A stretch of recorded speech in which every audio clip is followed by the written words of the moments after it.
Night walks. Last summer, I started going on walks at night. It was a good way to relieve myself from the stresses of life, most depressing of which were work and trying to be a good parent for my daughter. It was easier during the school year when she would be at kindergarten while I was at work, but this obviously wasn't an option from late June to early September. I couldn't leave her at home alone, and I didn't get off work until 3 p.m. at the earliest. So, she needed a daycare, which placed an even higher financial burden on us. Which in turn meant I often had to work longer hours. The struggles of making a living as a single parent often discolored how I viewed the world. The innumerable days lost vibrancy, and I found myself falling into a deep depression. I did everything within my power to remain a beacon of security for my daughter, but I knew she could see my despair. Children are quite intuitive when it comes to sensing the emotions of their parents. She was my only comfort, and I ensured our home remained a stable place for her to grow. One night, after I had put her to bed, I sat on the porch for a while and watched the sun set. As the last pink rays disappeared behind the trees, I found myself staring up at the dark blue sky full of faint stars. For the first time in months, some of the color had returned to life. I went inside to check up on my daughter, who was already fast asleep. I quietly slipped out the front door and gently closed it behind me. I figured no harm would come from me taking a short walk. The night air was refreshing, and the Pennsylvanian backroads I lived on were quiet, save for the lively buzzing of insects. There are only a few houses on my street, interspaced among thick stretches of deep forest. At the end of the road, about a mile from my house, was a small rustic church no longer used by any congregation. I walked as far as there and did a lap around its empty parking lot before heading home. By the time I was on my porch again, it had been almost an hour. I wanted to stay out later, but I had to work the next morning. As I settled into bed that night, I realized there was something new I loved doing and the world felt a little brighter. For the remainder of the summer, I continued going on walks to the church and back nightly. It was my one escape from life, where I could just enjoy myself without responsibility. I even began leaving my phone at home, so there would truly be no distractions that would creep into my downtime. I'm sure my neighbors thought I was weird, as a few of them would occasionally drive past me on the dark, narrow road. I would always wave to them and smile as they passed, but I could only imagine how it felt to be driving through a tunnel of trees on a dark night, only to see someone standing on the side of the road. I probably unintentionally scared the shit out of at least someone. Eventually the air began to bite, and the leaves ripened to a crispy brown. I maintained my habitual walks well into the fall, but it soon became too cold to continue going on them. I had to stop for the winter, and once again, the color drained from the world. The two things that kept me going were my daughter, and the knowledge that I would be able to resume my night walks as soon as the warm weather began to return. After a few months that lasted for an eternity, spring reared itself once again. The grass turned Easter basket green, and small budding leaves peppered the barren woods. My daughter was happy to be able to play outside, and I was grateful to resume the one activity that brought peace to my life, blissfully unaware that said activity would soon be the catalyst which would tear my life apart. It was early July. I had made it as far as the old church and was surprised to find that the parking lot was occupied this time. On the side of the building, where the parking lot ended and the wood line began, was a single nondescript van. It was white and had no windows, save for the driver and passenger side doors. It was the exact kind of van one would stereotype as being driven by a balding old man who offered candy to children. I was very unsettled to see the vehicle, but I forced myself not to think too much of it. I told myself somebody was moving something into, or out of the old church, and had left the van there overnight. Still, I hastened my lap around the parking lot upon seeing it.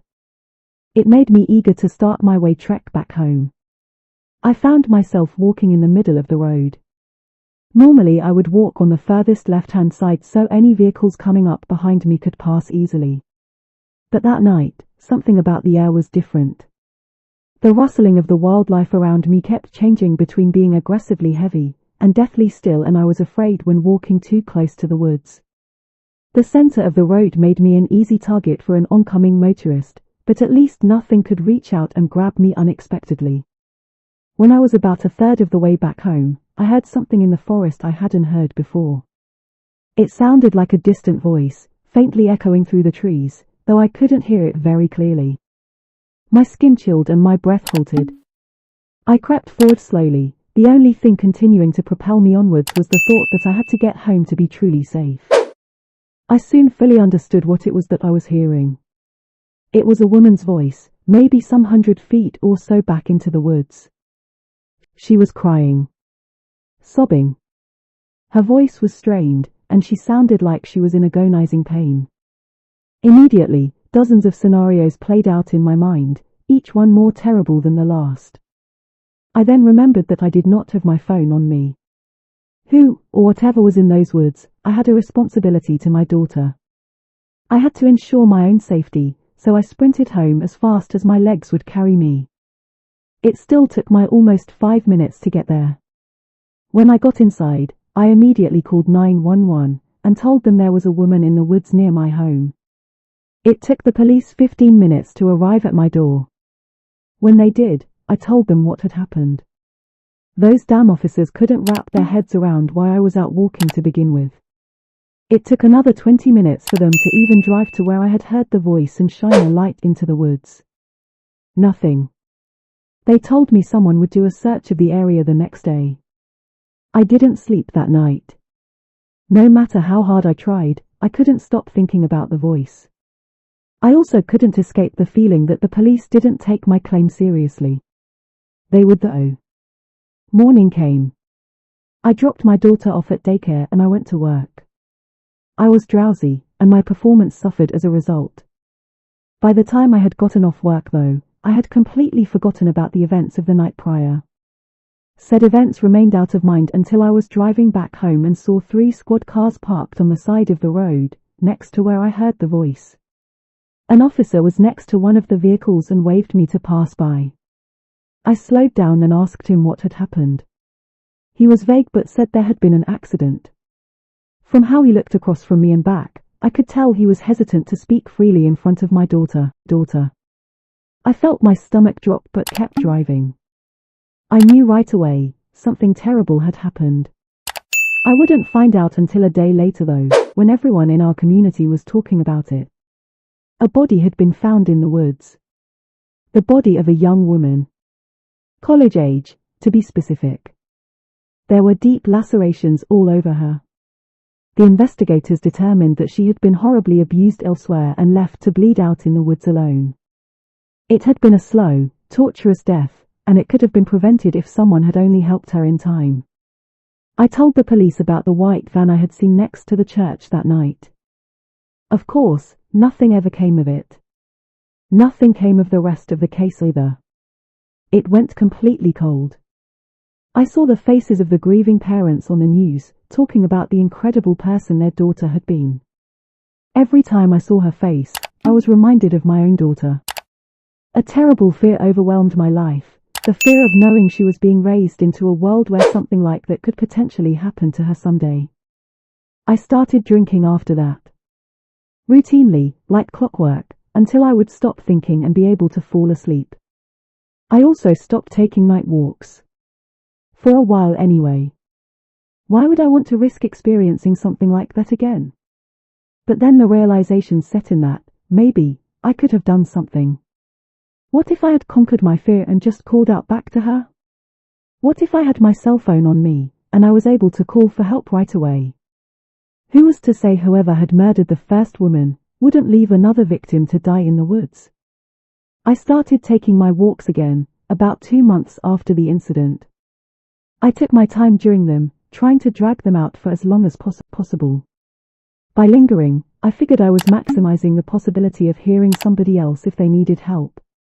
I always brought my phone with me then, as well as a flashlight. My neighbors soon took notice that I was back to my old pattern again. This time though, they started treating me with hostility and suspicion.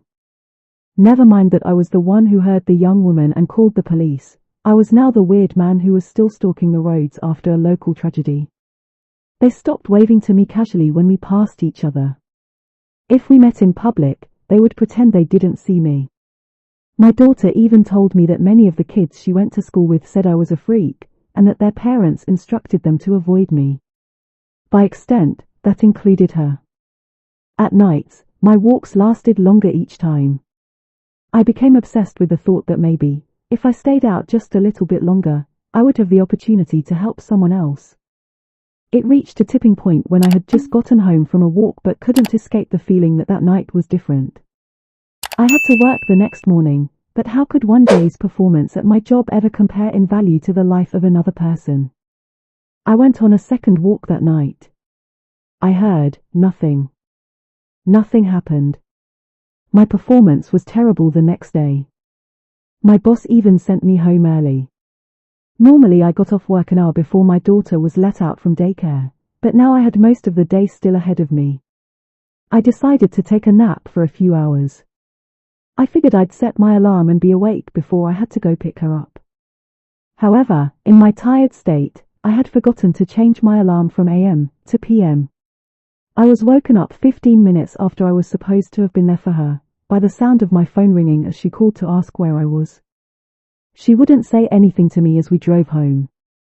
That night, I couldn't sleep after the nap I had. So even though it was counterintuitive, I took another night walk. And so, it continued. I kept performing worse and worse each day. My relationship with my daughter strained. The tiredness only amplified my paranoid sense of responsibility to act. Next time some sick monster dumped another victim in the woods, I'd be there. All the while, my drinking kept increasing to numb the discomfort from the stress. I got fired 3 months ago. My boss brought me into his office and told me to sit down. I knew what was going to happen before it did. My performance had deteriorated so much, it just wasn't profitable to employ me anymore. I didn't find work after that. And due to the circumstances of my firing, I didn't qualify to receive unemployment benefits. I had enough money saved away to last me for a little while, but life quickly burned through it, and soon I had to decide between paying my rent and putting food in my daughter's mouth. The choice was obvious, but it was still devastating to receive the notice of eviction. The worst was yet to come. Homelessness was not an option for a young child. With no relatives for my daughter to live with, child services got involved. I was forced to take a psychological welfare test, the results of which, along with my failure to hold down a job, led the government to conclude I was unfit to be a parent. I still remember my daughter's screams, as social workers pulled her away from me and told her she had to go with them. That was 2 days ago. I haven't heard anything about her since. I am writing this now from one of the computers at the public library. I don't know where to go. I don't know what to do. I miss my daughter so much and wish I could tell her I'm sorry for failing as a parent. The library's closing soon. I think I'm going to walk my street all night tonight. It's not like I have anything to wake up for tomorrow.